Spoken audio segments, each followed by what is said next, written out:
Yo guys, as I'm sure you're already aware what happened to our great computer science community, we've passed the 100,146 subscribers. A pat on the back everyone, you deserve it. I just want to sincerely say thank you all so much. Not even a year ago, I set out with the goal to make a more approachable computer science channel. And look at us now. A channel dedicated to computer science has been able to grow so large. We truly do live in a society. Anywho, last week we did a Q&A video, but in that Q&A, I wrote software to help serve me some random questions. Because the truth is, I asked you guys for some questions to answer and you left over 100 of them. And even though I wanted to, there was no way I could answer all your questions for that video. So I wrote some software to give everyone's question an equal fair chance to be answered. And so, for this video, I just want to go into the making of that software because the process was actually quite fun in my opinion. So let us begin.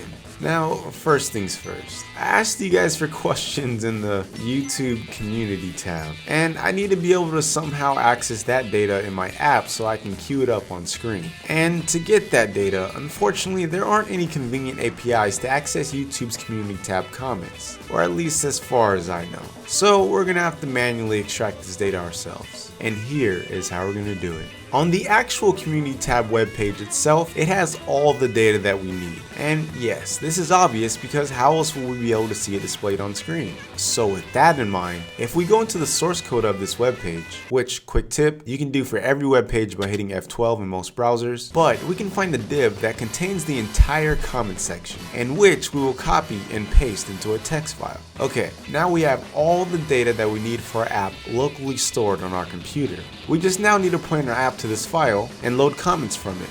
But we also have a lot of data in this text file that is completely useless for our app. In fact, we can't even really do anything with this text file in its current state, except I guess upload it as like an HTML file, but that kind of defeats the purpose of what we're doing.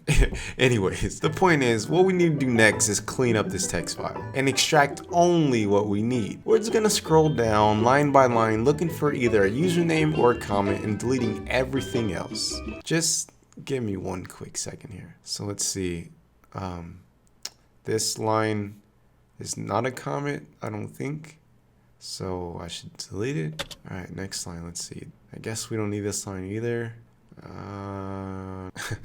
Guys, I'm only kidding, of course. I mean, sure, that is one way that we can go about cleaning up this text file, but I ain't got this powerful computer for nothing. We just need to get a little creative here. And thankfully, I've conveniently been adding functions to a little Python script I created called lowercase and remove duplicates, or LCNRD. It's called that mostly because that was its very first function, and ironically, naming things is a programmer's worst nightmare. But LCNRD will easily automate and take care of a lot of this for us. So, in order to clean up this text file, we need to be able to tell LCNRD what it needs to do, and we can do that by looking for patterns in the text file. For instance, our first comment is from King Crocoduck. King, hello, long time no talk, my friend. Thanks again for the love, man. But looking at his username in the text file, and having done this process a lot, I'm willing to bet that the space before his username is a pattern for all usernames in this text file. Do a quick search for this space, find next, and yep,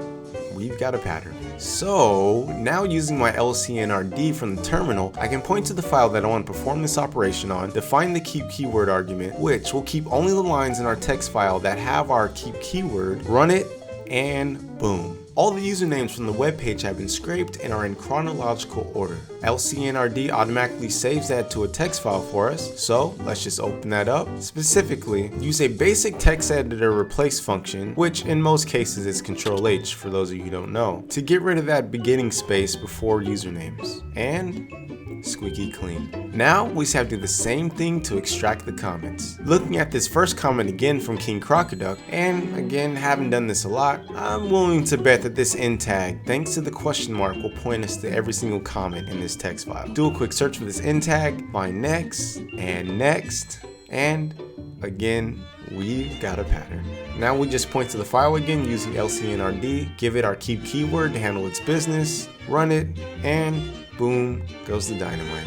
Open the text file, replace the fluff we don't need with empty characters, which note that this one has fluff at both the beginning and the end. But once that's done, great job. Success.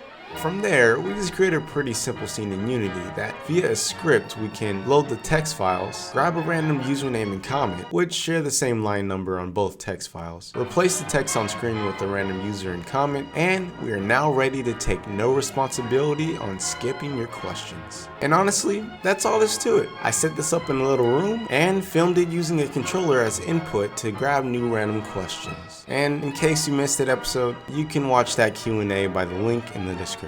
Now, last note before I let you go, I'm planning to use this software for more Q&As in the future. However, I want to skip the whole cleaning up the text file process and save a little time. So, if you have any questions that you want to be randomly answered, please visit sefstuff.com/Q&A and ask it there. It pretty much just generates the text file for me. Makes my life a whole lot easier. Link to that will also be in the description.